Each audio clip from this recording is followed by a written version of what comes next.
নিয়ে দেশ থেকে পালায় না। আজকে কেন পালিয়েছে? জামাত ইসলামী নেতৃবৃন্দ পালায় নাই। আমেরিকায় ছিলেন, তিনি বাংলাদেশে এসেছেন, তাকে গ্রেপ্তার করা হয়েছে, ফাঁসি দেওয়া হয়েছে। আর যাদের ঠিকানা অন্য দেশে, তারাই পালিয়ে গিয়েছে।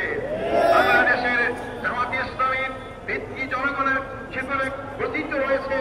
আমাদেরকে উপরে ফেলতে কেউ পারবেন না।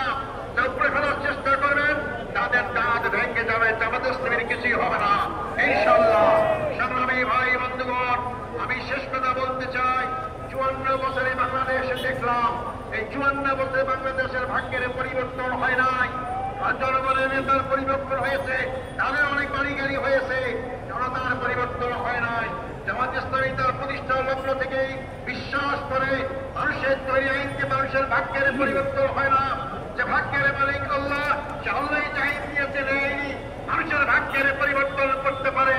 আগামী দিনে আমাদের জনগণের ভাগ্যের পরিবর্তন করতে হলে, 18 কোটি মানুষের ভাগ্যের পরিবর্তন করতে হলে 18 কোটি মানুষের সৃষ্টিকতা আইন দ্বারাই এই ভাগ্যের পরিবর্তন সম্ভব।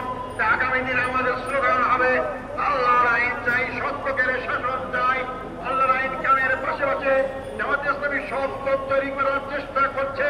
2 মন্ত্রী প্রমাণ করেছে তাদের বিগত 5 বছরের শাসনে একটি পয়সা দুর্নীতির প্রমাণ কেউ পেশ করতে পারে নাই। যদি আগামী দিনে নির্বাচন জয়লাভ করে ক্ষমতায় যায় আর সংসদে আল্লাহর আইন পাস করে, অবশ্যই বাংলাদেশে মানুষের ভাগ্যের পরিবর্তন হবে।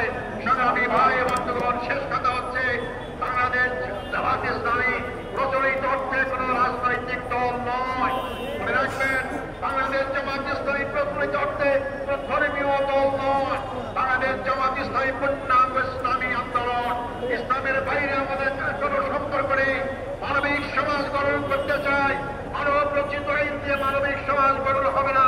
মানুষ মানুষের পক্ষে বিপক্ষে আইন তৈরি করতে পারে। আল্লাহর আইন সবার পক্ষে, জনগণের পক্ষে, তার সৃষ্টি করতে মানুষের পক্ষে। আল্লাহ আইনের একমাত্র মানুষের মানবিক সমাজ গঠন করতে পারে। আসলে মানবিক সমাজ গঠনের জন্য আল্লাহর আইন এবং সৎপক্ষ শাসন প্রতিষ্ঠার আন্দোলনে আমরা শরীক হই। আল্লাহ সবাইকে সে তৌফিক দান করো। আল্লাহ হাফেজ। বাংলাদেশ জিন্দাবাদ। জামাত ইসলামী বাংলাদেশ জিন্দাবাদ। আসসালামু আলাইকুম ওয়া রাহমাতুল্লাহি ওয়া বারাকাতুহু। আলহামদুলিল্লাহ। দেশবাসী, মহান আল্লাহর কাছে আমরা শুকরিয়া আদায় করছি যে মহান আল্লাহ তাআলা আজকে অনুকূল আবহাওয়ার দিয়ে আজকের এই ঐতিহাসিক জাতীয় সমাবেশকে সমাপ্তির পর্যায়ে পৌঁছার তৌফিক দিয়েছেন। আলহামদুলিল্লাহ। আমরা খবর পাচ্ছি রাজধানী ঢাকার সমস্ত